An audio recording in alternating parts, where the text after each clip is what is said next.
Well, so this here is the all-new Maruti Suzuki Swift. It's a car which doesn't really need any kind of introduction. It is one of the best-selling cars in India for the last 19 years.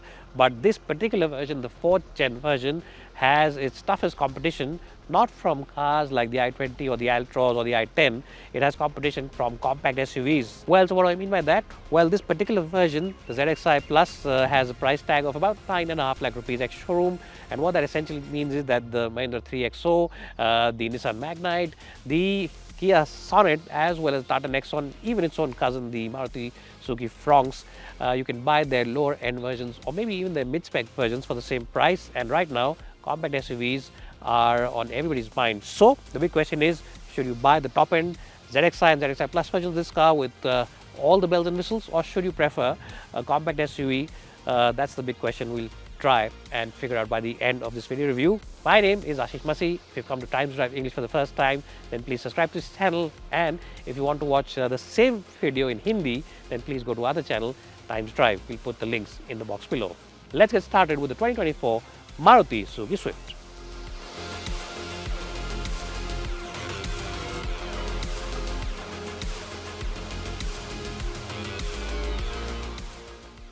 Well, so I'm inside the cabin of the new Swift, and the first thing that you get to realize inside is the fact that everything has been shared in terms of design. It's not the same, but it's very similar to cars like the Fronx, the Baleno, as well as the Brezza. For example, the controls for the AC over here are very similar. The AC vents are very similar. The dials are very similar indeed. In fact, the tachometer or the rev counter looks exactly the same.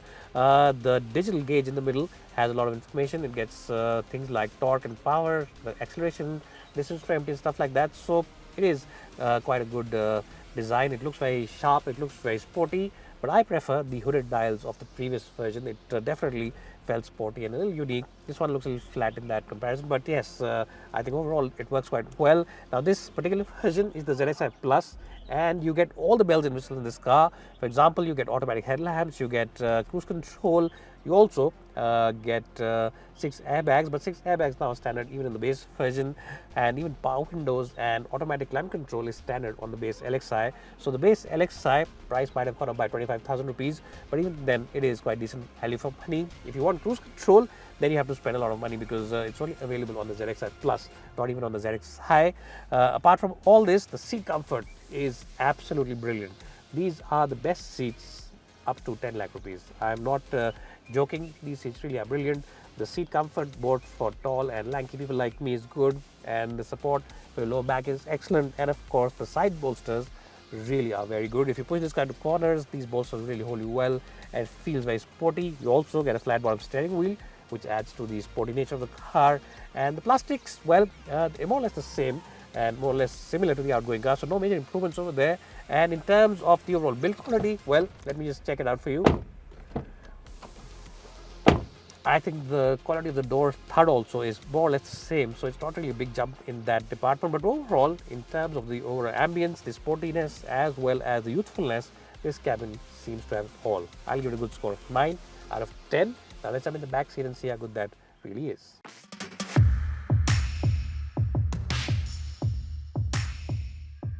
Well, so I'm inside the cabin of the Swift in the back seat, and I have to say that there are marginal improvements over here because now you get 2 USB Type-C charging points here. Well, not 2 USB Type-C. One is Type-C, the other one is the old school USB. You also get AC vents finally, but the throw of air isn't very strong from these vents. So most probably you'll end up chilling your knees rather than your face. But the throw of air from the front vents is decent. Knee room is quite okay, and headroom is also quite okay for the shape and size of this car. The front seats have been raised up, so you get plenty of place to stretch your feet, and the windows also are decent. They're not the biggest windows at the back because remember the waistline on the outside is raising up, so the windows aren't really the biggest, but still it is a major improvement from the previous car because the previous car, remember, had a lot of black over cladding because of that door handle at the outside, but this one has this little glass area which adds to a sense of airiness. The seats again are good in terms of comfort, good support for your under thighs, and also a nice 90-degree angle between the hip and knee. The only thing is that there is no headrest for the passenger over here, so that's something that Maruti Suzuki should improve. And the second thing is that there is still no pocket over here for someone who's sitting behind the driver. There's a pocket on the left side, but not on the right. Why is that? I really don't know. Maybe Maruti should have added that as well because this really is the top of the line ZXi Plus trim, so that is something that's still missing on this car. Overall though, I'll give it a decent score of 8 out of 10. Well, so let's quickly talk about the boot of this car. And in terms of the boot, it's pretty much the same as the outgoing version. So you get the same shape and the same size, and you also get the same loading still. So no major improvements in the boot department. It can still accommodate 2 large pieces of suitcase and maybe 1 small bag. 8 out of 10.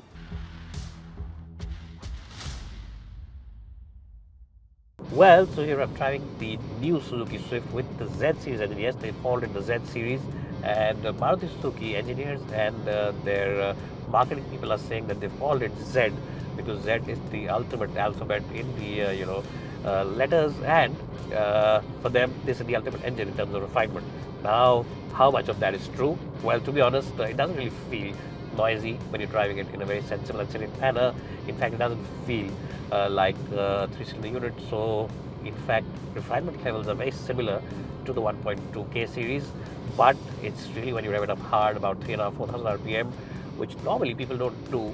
Average buyers will keep their cars within 2,500 RPM, don't really go beyond that. So if you do rev it up to 3,500, 4,000 RPM, then there's a little bit of that typical 3-cylinder engine thrum which comes into the cabin, and you can feel a little bit of noisiness, but it's not too bad, and neither is it too obtrusive. But yes, since we are comparing with the old K series engine, you can hear that noise after 3,000, 3,500 RPM. Most buyers, as I said, will never take it to that level.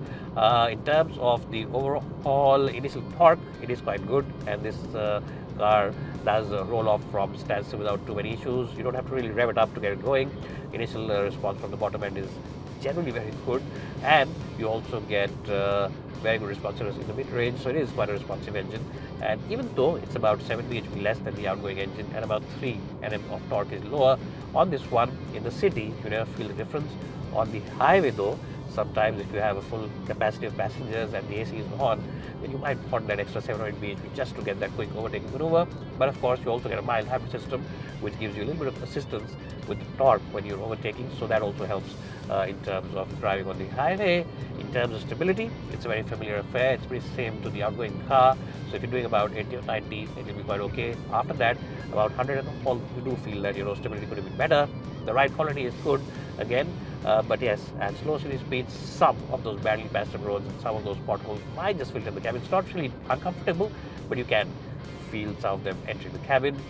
Visibility levels are good. You get nice mirrors here, and the front bonnet visibility is also quite good. Over here though, this mirror and this infotainment system which is protruding out do take up some space, so visibility in the center part is slightly lower like it is in the Fronx and Baleno, but it's not that bad either. What else is there? Well, the steering wheel is very light. If you have driven the first or the second gen of the Swift, then those two cars had the best steering wheels of any Swift. Yes, those two cars have the best steering wheels on any Swift. The third and the fourth generally offer you very light steering wheels, and this one is also similar. But I think this is meant for people who drive a lot in the city, and for people who drive from office to home and back. That is, they'll be quite happy with the light steering wheel because it doesn't tire you out. The gearbox, you get a 5-speed unit, and both the manual as well as the automatic are quite good. The manual, of course, has very light shifts. It has very short throws, so it feels very sporty. And the automatic, of course, is the AMT. And Maruti has been offering you AMT technology now for the last 10 years. Yes, last 10 years they've been offering you AMT. And with each car, they do keep improving the AMT technology. But there is a limit to the improvement they can make. And you can't really totally ignore the lurchiness that this car has to offer. And of course, those head nods are also present when you drive it in the city, because that's very typical of any AMT technology on any car. So that is something that you have to live with when you're driving this car. Other than that, I think it's a good package. Fuel economy, as I said, is phenomenal right now. We're getting figures in excess of 20 kpl, and Maruti, of course, claims figures in excess of 25 kpl. So I'm sure that that is quite achievable on a regular basis. And as I said, on a day-to-day basis, there's hardly any difference in terms of either the driving or in terms of the outright power and performance that this car has to offer over the outgoing version of the car. I'll give this car a strong score of 90 out of 100 in the driving department. It is a good package. Now it's time for me to stop the car and give you a definitive summary report.